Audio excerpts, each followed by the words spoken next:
Welcome to the Going Somewhere podcast, a podcast for anyone who finds themselves in the ambiguous adventure of young adulthood, a season marked by uncertainty, change, love, heartbreak, and a whole lot of big decisions. Sit down with me for some real and raw conversations with some incredible people as we dig into what it looks like to be a follower of Jesus in this beautiful yet complicated season of life. If this podcast helps you in any way, please subscribe, leave a review, and share it with friends. Be sure to join the conversation on Instagram by following goingsomewhere.podcast. We're all going somewhere. We might as well go there together. Let's dive into today's episode.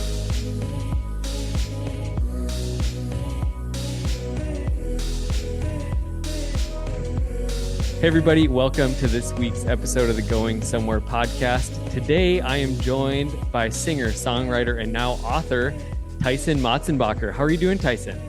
I'm doing great. Thanks for having me on. Absolutely. I'm thankful you took some time to be with us. Do you just mind giving the audience just a little bit of background? Who is Tyson? Where are you at? What you're doing? Who are you doing it with?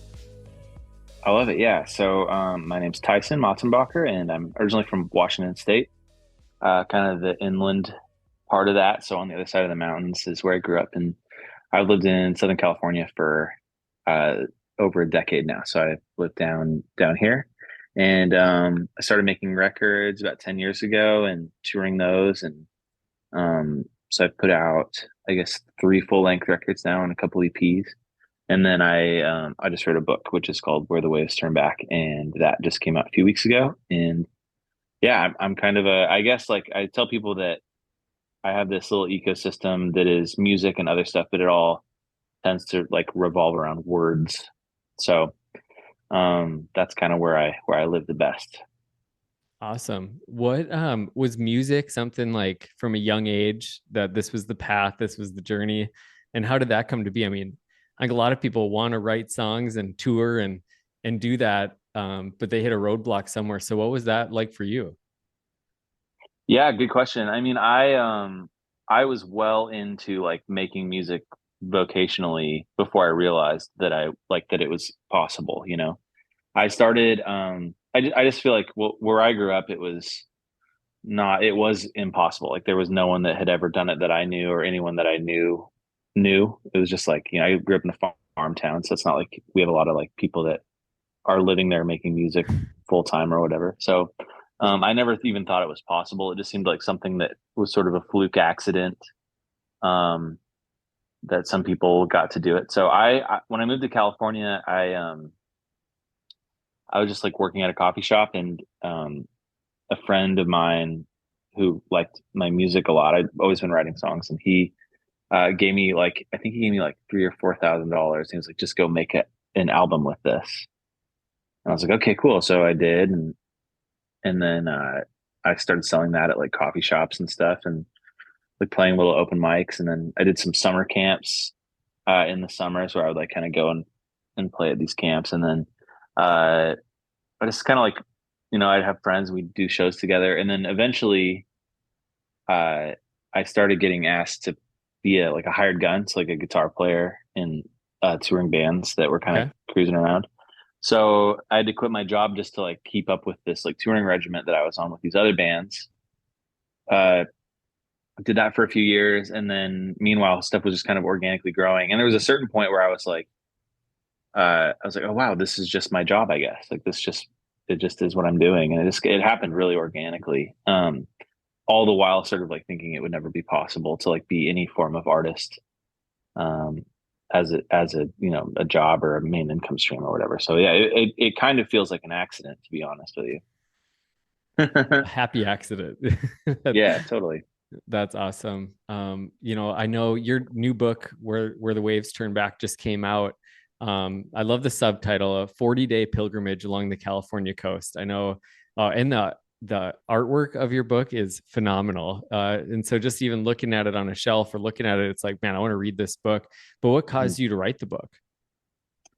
The story of the book is, the short of it is that my kind of the anchor of my spiritual world was always my mom. She was this kind of a mystic, and she definitely like kind of subverted most of the boundaries that we would like think of as being, especially like kind of the Western evangelical church. But that's where we went. We like went to evangelical church, went to like Baptist church and evangelical free church and stuff like that. But she was always like really in conflict with a lot of these systems. But she was just she always felt like she had this kind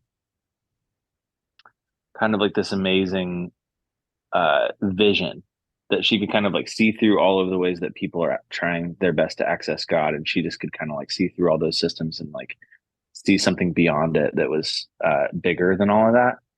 And I could kind of always like rest in this idea that like she saw something that I couldn't see and that other people couldn't see, and so it didn't really matter that much. Like kind of this idea like it didn't really matter what I knew, that there was like something bigger than everything that was going on, that was kind of like real and beautiful and mysterious. And she got sick and she passed away. So she got cancer and she fought it for 5 years, and then she passed away, actually 4 or 5 years, yeah, and then she passed away. And it was this like kind of crisis of many things for me, like crisis of like identity and like safety, but also of faith. Like faith was a big part of it. Like what does it mean to move forward into the future without this like foundational person in my life? So she told me to do something. Basically, she was like, when she was in a hospice, she said that she wanted me to do something. She said, I want you to do something stupid and irresponsible, which I just love. That was like the kind of mom that she was. She was like kind of the anti-mother in that type of like harboring way. Like she was always like pushing me out to do things. Wow. Which Yeah. to our earlier point is actually one of the reasons why I think I was able to make music vocationally, was that I was being pushed that direction by her a lot. Was just like, do things that are dangerous and scary and outside of your comfort zone, because Wow. Yeah. that's where like the really beautiful things live or whatever. And I discovered around that time this. So in Spain, there's a really famous pilgrims road called the Camino de Santiago that a lot of people have done. Like there's a movie called The Way uh, that's about that road, Okay. and a lot of people do it. But there's actually a Camino in California as well that's been paved over and like lost for hundreds of years, depending on how you look at it. And it's called the El Camino Real, and it's this road that the Franciscans built like while the Spanish were colonizing California. And so it's a really complicated road because like a lot of the native Californians got sick and died, and there was a lot of like it was just like it's kind of a dark point in American history. There's also some beauty in it, which is that these Franciscans that were actually like really cared for these people, and they're building missions along the way and stuff. So there's this about 600-mile road. It actually technically goes all the way from Mexico City, but the main kind of traveled part was between Tijuana and San Francisco, Tijuana, Mexico, and San Francisco. And so it's this road that connects all of these missions all the way up to San Francisco. And it follows the beach, which is, to your point about the album or to the book cover, which is big. That's Big Sur, which is like I think one of the most beautiful places in the whole world. Actually, the El Camino Real doesn't technically go through there, but I went that way because it's so pretty. So, Take your own path. Yeah. yeah, I kind of like, well, because in a lot of places we actually don't know where the road is. It's like been Right. lost, Yeah. So, anyway, so I just decided to like walk this road, which has mostly been lost. It's like kind of all freeways and stuff now. And I just like packed a backpack, and I had a tent and a sleeping bag, and I basically just like would just walk as far as I could every day, and then I would just find some bush and set up my tent behind it, and I did that. Like it took me 40 days, which wasn't the plan. Kind of like none of this was really the plan. I just had this wild, weird idea to like grieve while I walked along the beach, basically.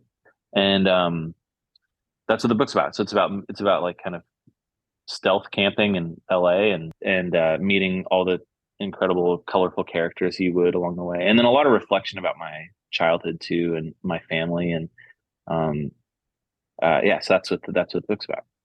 Wow. When you took that journey, how many days or how long after your mom had passed did you put the backpack on and grab the sleeping bag and head out? It was 4 days. So, or actually 4 days after her memorial service. So she passed away on a Tuesday, memorial on Saturday. And then I think actually, so yeah. And then I left on Monday. So it would have been 3 days later or whatever, 2 days later. So I flew home on Sunday, left on Monday.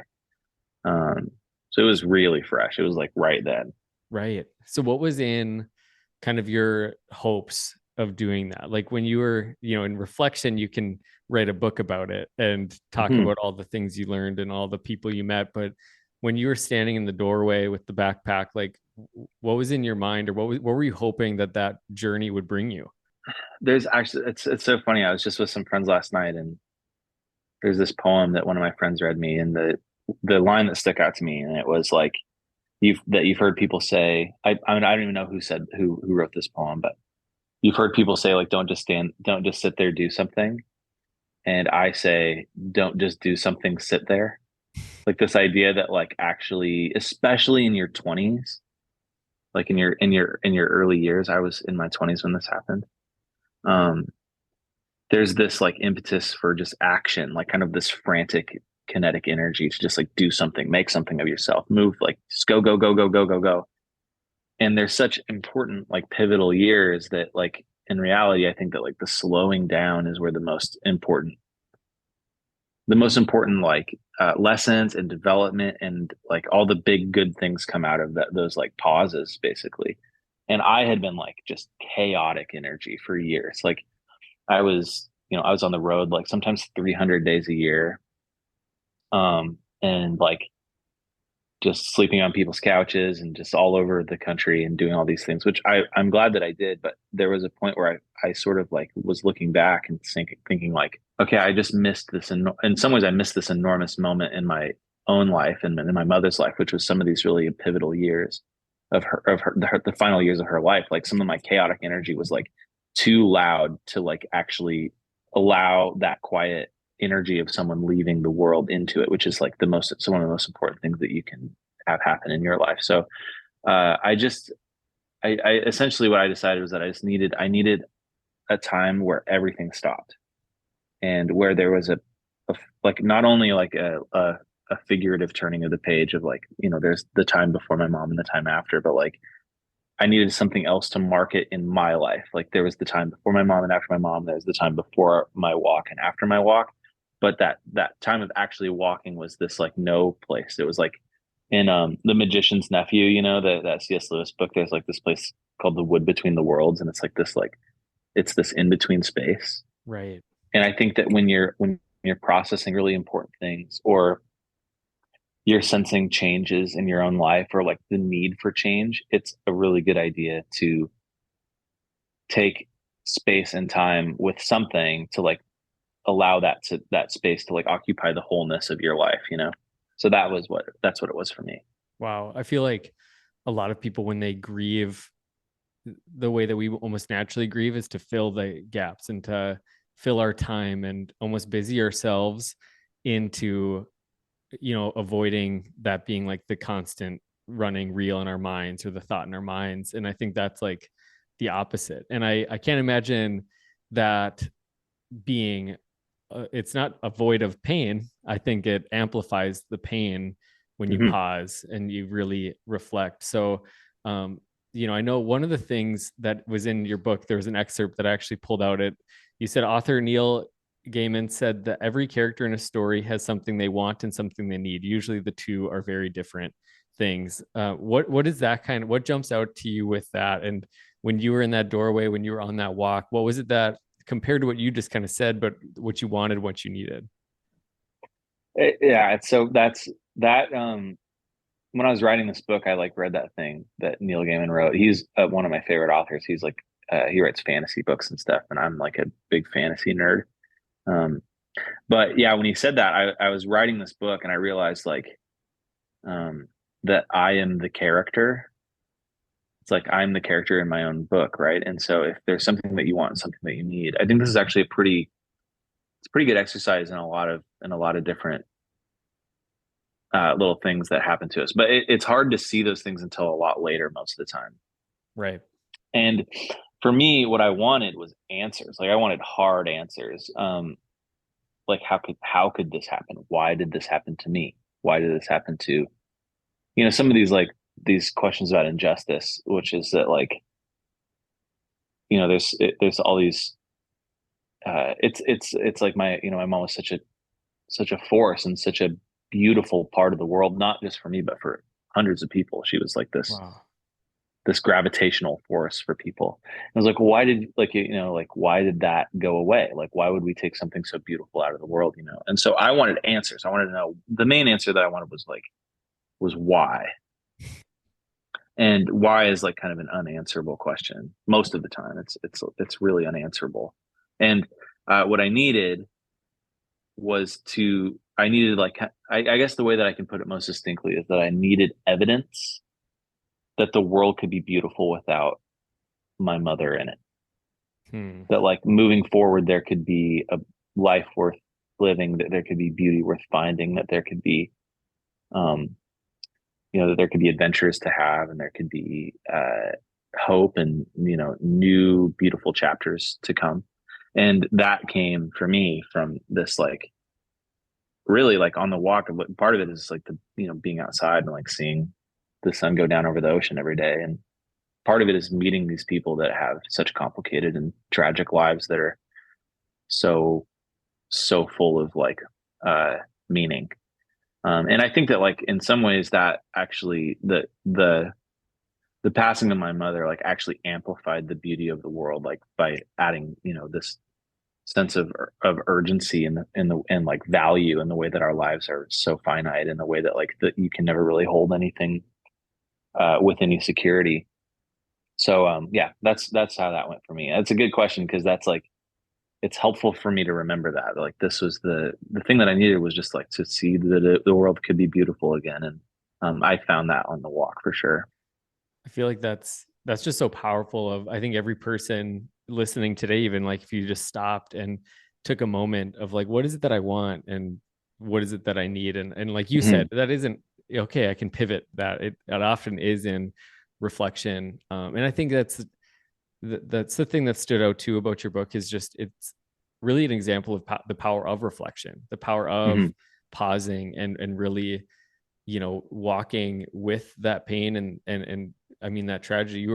You were the age of a lot of our listeners, when that happened. I think there's some people that have had similar experiences, and some that's almost like unimaginable. And I think to just take a moment and just think about from that perspective and that point of view, like, it's really an unearthing. And actually, I don't know if it was in the description or where it was, but there was something about the idea that when they buried your mom's body, it was like burying your version of your childhood faith.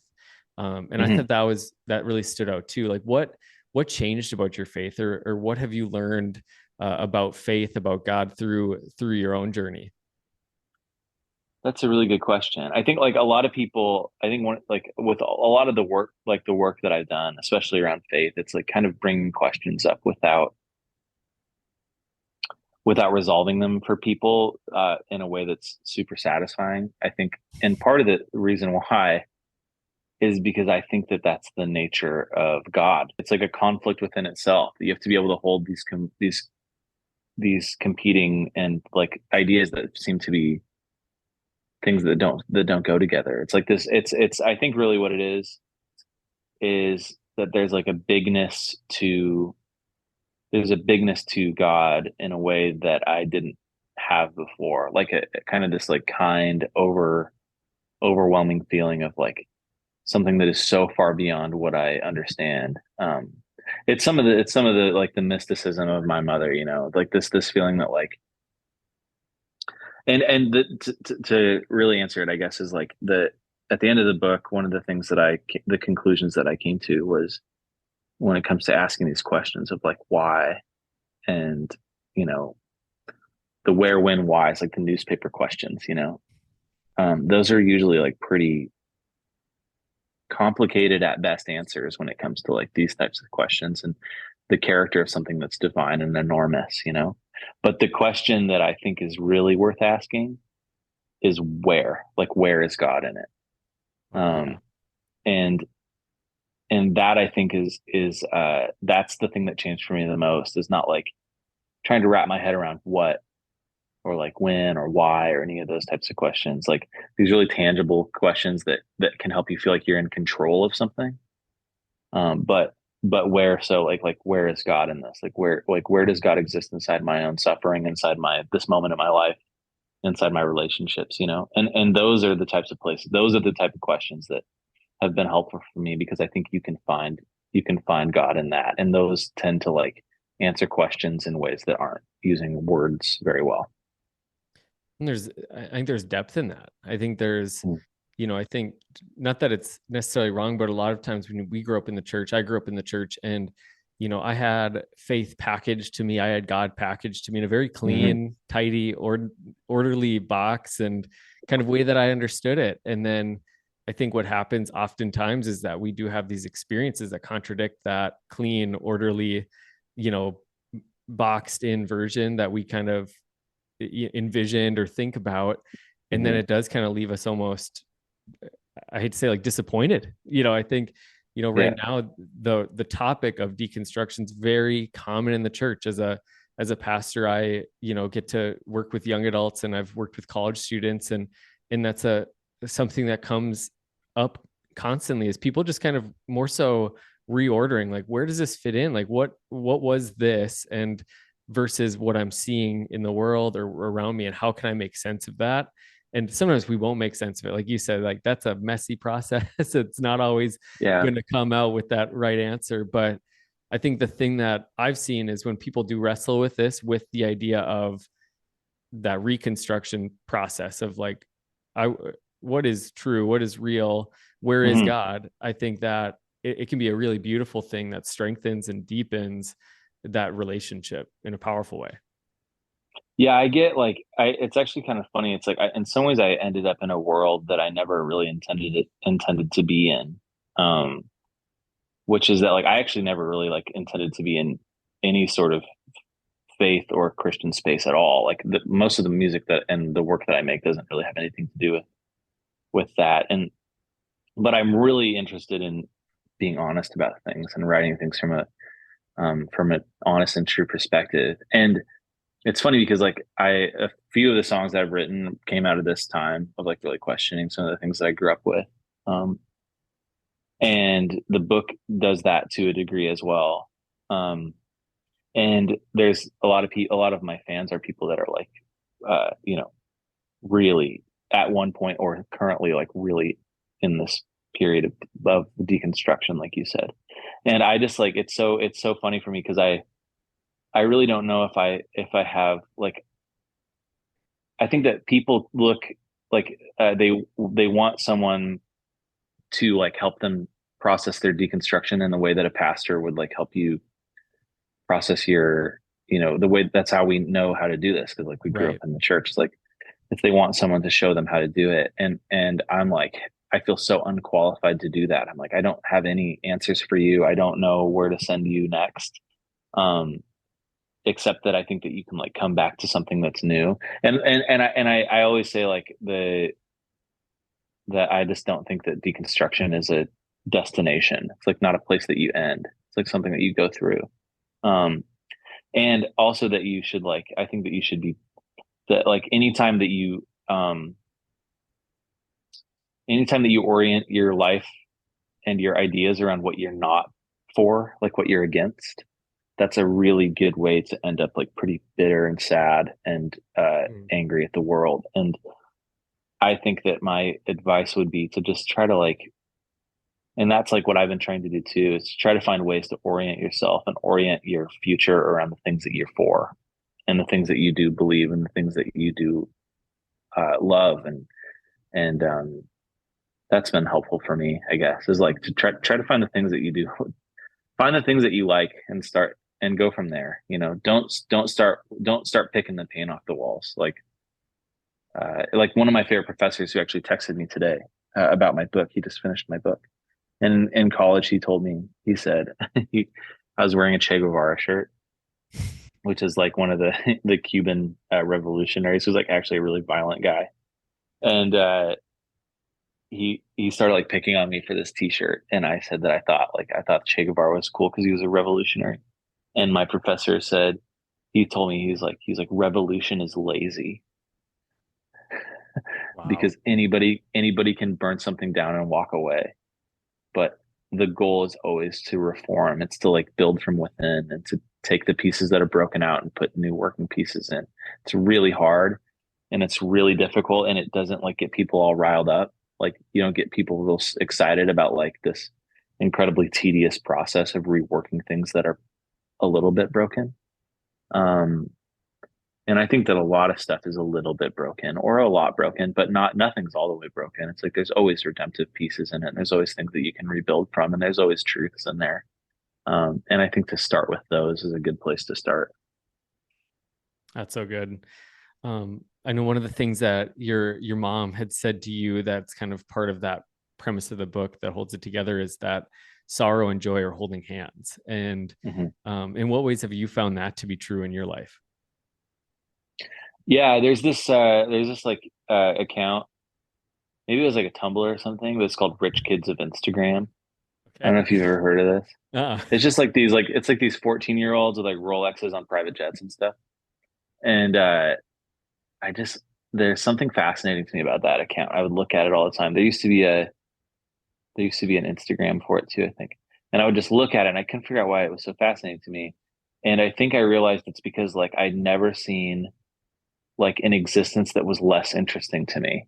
And the reason why is because like I just think that comfort to begin with, like I think that comfort is like anytime that you like it's what we all want. It's like be comfortable and to like, certain things that are not, like nice things and comfortable and like things to be efficient and stuff. And these kids on these accounts, like the reason why they're so interesting to me is because they've basically been given this life where uh, nothing is ever inconvenient or uncomfortable or of course like being a human is inconvenient and uncomfortable and everybody suffers and everybody like is confused about who they are and everybody like gets their heart broken and stuff. But it's just I actually like it's so funny because I think that like those kids they're so envied and in my mind they're like the most to be pitied. They're the people to be pitied more than anyone else. It's because like oh yeah. basically like the thing that should be most admired in my opinion is the way that I've seen the world and walked through it is like people that continually put themselves in a position of awkwardness and discomfort and outside of the place where they live naturally, because that's where you discover new things. It's where you discover yourself. It's where you discover new truths about the world and about other people.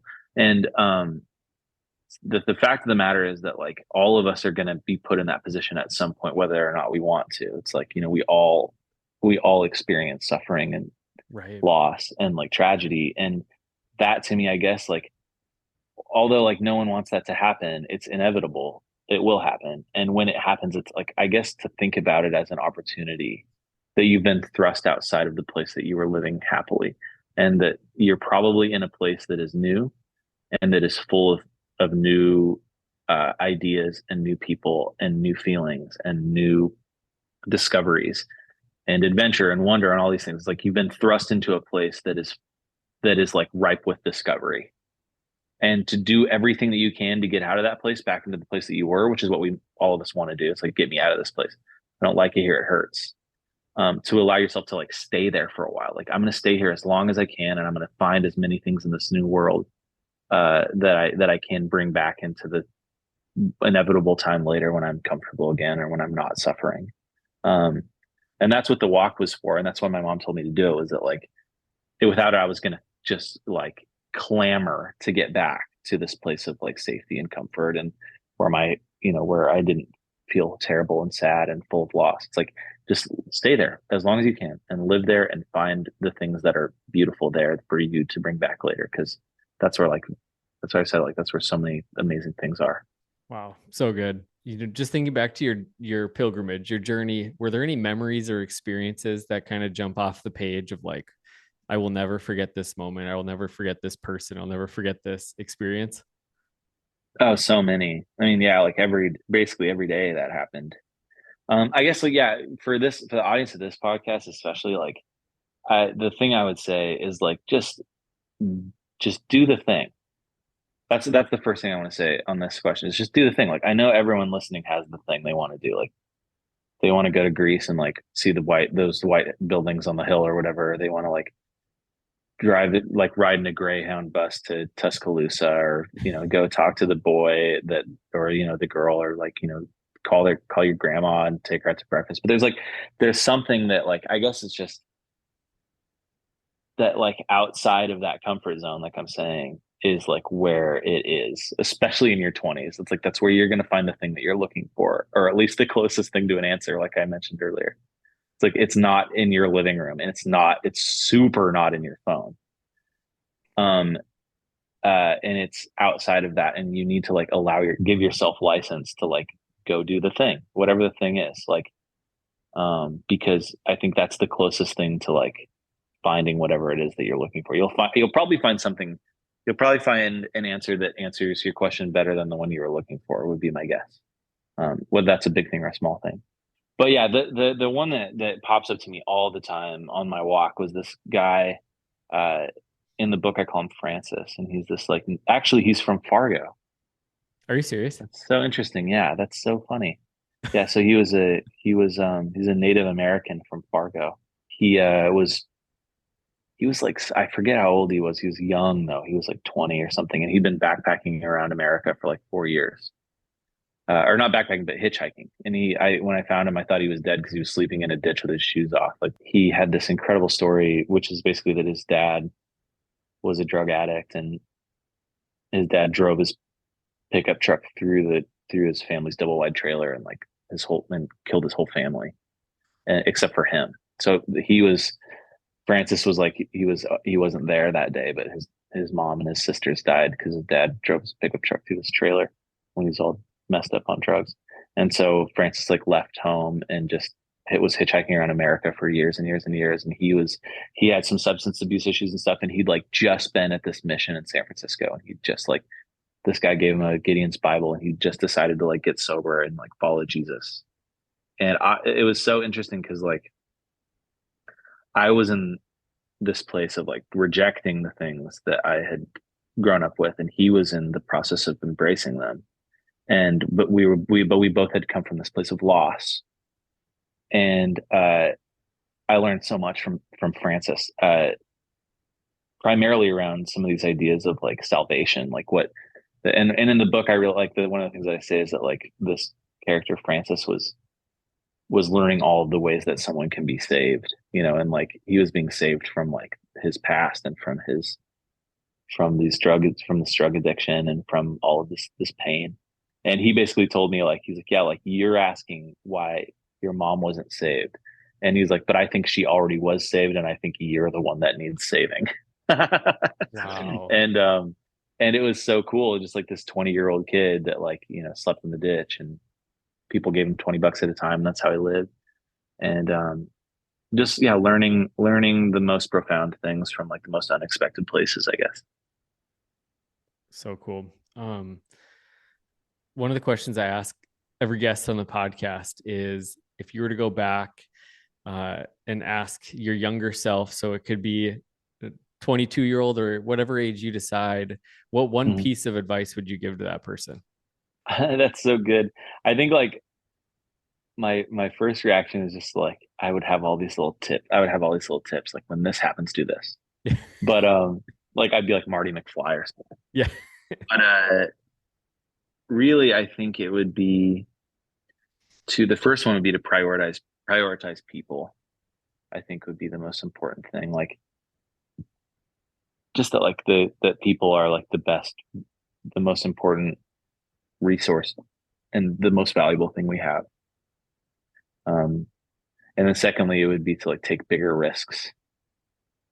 And I took pretty big risks, but like I think I would have even taken bigger ones. Wow. And I think the reason why is because like